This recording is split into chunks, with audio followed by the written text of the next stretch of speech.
Our money man, Tom Penn, joins us now as we try and figure out the next move for this team after losing out in the DJ sweepstakes. And if you're in the Mavs front office, what's going through your mind at this point here, Tom? Today, it's probably all emotion. It's like you've been slighted and you've been, done so in a disrespectful way. Imagine Mark Cuban looking DeAndre Jordan in the eye, hugging him physically when he said yes to Mark, I'm with you, build around me. And then the indignity of him not giving a personal response to Mark, at least breaking up with him in person. How about even breaking up by text message? He didn't do any of that, it sounds like. He just flat disappeared.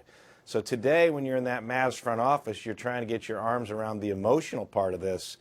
What a cowardly way to go out by DeAndre Jordan.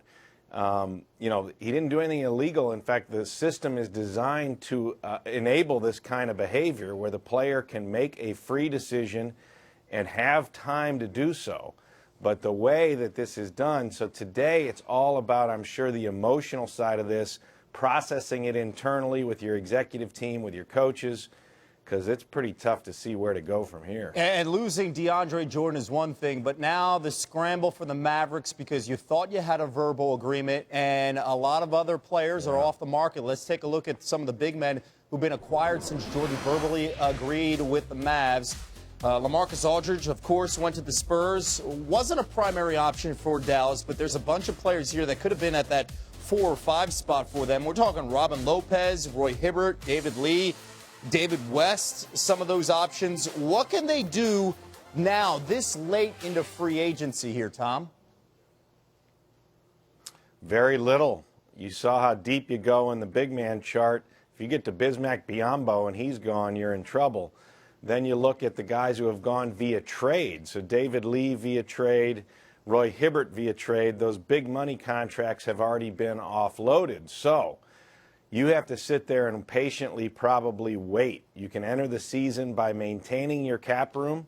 Look, the only way you get talent is by trade, by draft, or by free agency. Well, the draft and free agency have now gone. You got to look at trade. But when do you trade?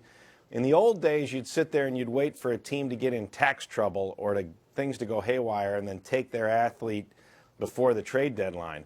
Problem is now there's multiple teams executing that strategy. Portland, for example, they haven't spent their money. Philadelphia never spends their money. So you got multiple teams and more sitting there saying, we'll take your asset later for something for nothing. That's harder to see here because of the competitive nature of that market now.